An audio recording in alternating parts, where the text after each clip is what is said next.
Hey guys, I was just going to edit this when I saw that General Chuck Yeager passed away. He was 97 years old, and of course, he needs no introduction. I just thought I would mention that as it is, I think, somewhat relevant in the world of a lot of us who build models, since we've been hearing his name ever since, well, he was made famous in the movie The Right Stuff, but within aviation circles, he was known well before that. And I just thought that was a worthy news note. And it's rare that a test pilot lives to be 97, which is a testament to his skill. The only other of that group that is still around is General Robert Cardenas, who is 100 years old now. And those two definitely the last of a breed. So I just thought I would mention that, and Chuck Yeager has gone west.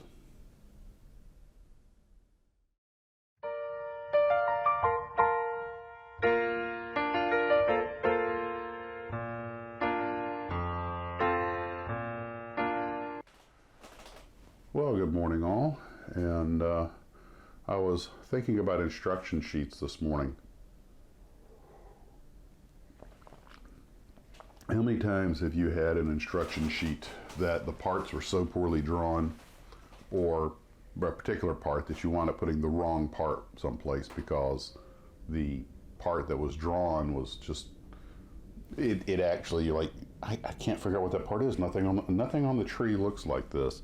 And you finally go, okay, that looks about right. And you glue it on, then later on you find another part. Oh, wait a minute, that was the part. And you're like, my God, man, learn to draw.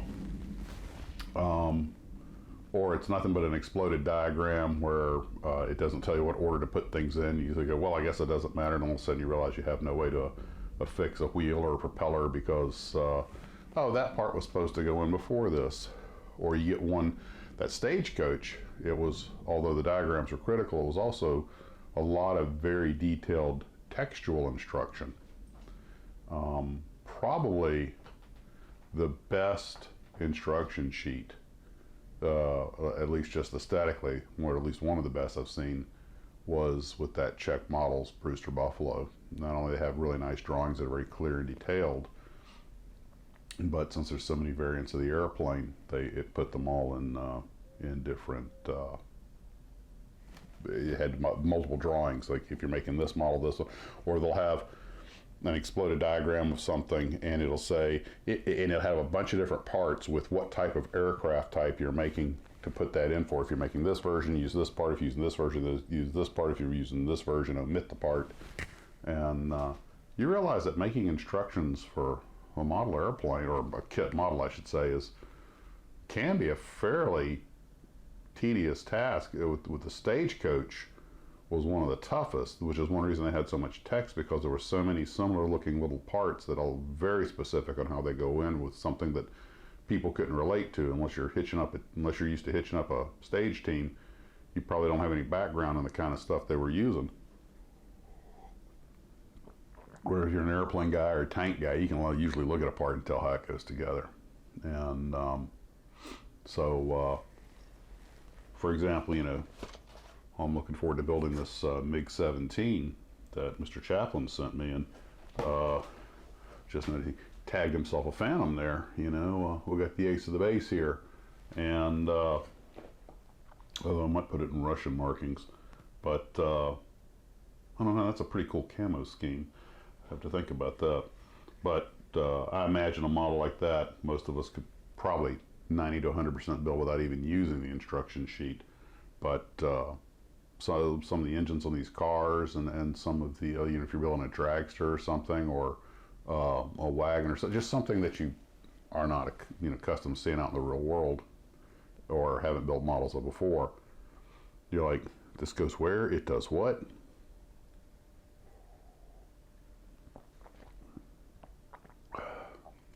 But the artists who do the instruction sheets are often the same artists who do, or at least sometimes the same artists who do the box art. I believe, if I remember correctly, Brad Yeager had said that when he did the T-Bird, the one that he had mistakenly put the Landau top, or put the top on, and found out it was supposed to be the convertible. But the saving grace there was he also, even though they had to redo a lot of the artwork, he got a contract to do the instruction sheet. So and that's they get paid for this. This is an extra contract. So that's pretty cool.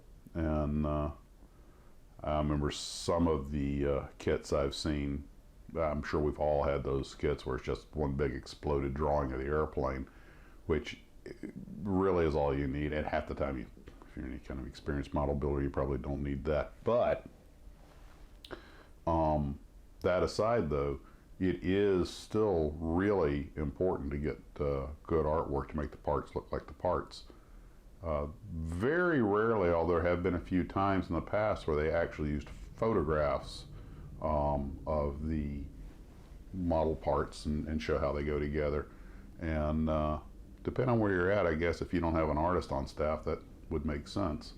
Or you don't want a contractor and just take pictures of how it goes together. But that can get expensive on the printing, because remember, they have to print these things. And as I pointed out before, on some kits, the box, the instruction sheet, and the decal sheet, at least combined, cost more than the actual plastic.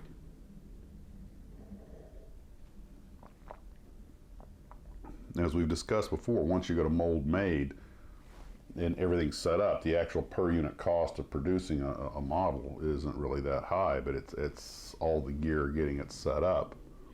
And so anyway, I'd just been thinking about that this morning, and I was like, that's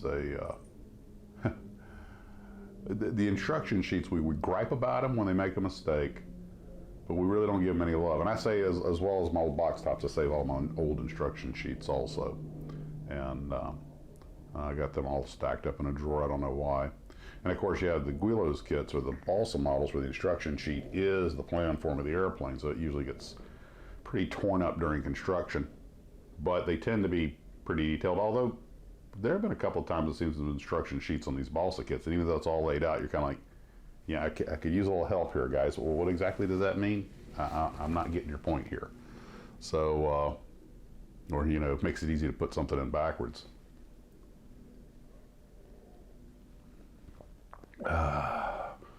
No, the box art goes on the wall. The instruction sheet usually goes in the trash. How we treat our paper products differently.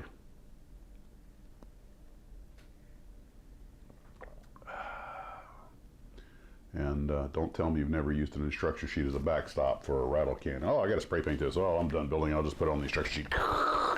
All that hard work and print work, beep, gone. And the poor instruction sheet. Oh.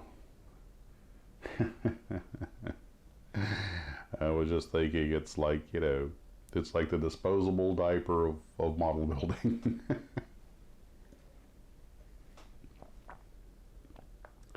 Well, guys, that was just all I was thinking about this morning. And you guys have a great day, and model on.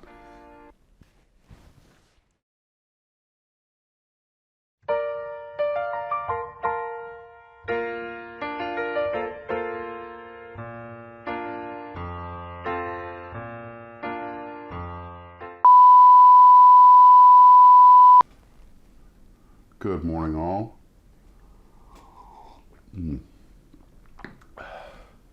As you can tell, the princess is on the hunt. So, I was wondering this morning about the various kinds of instruction sheets.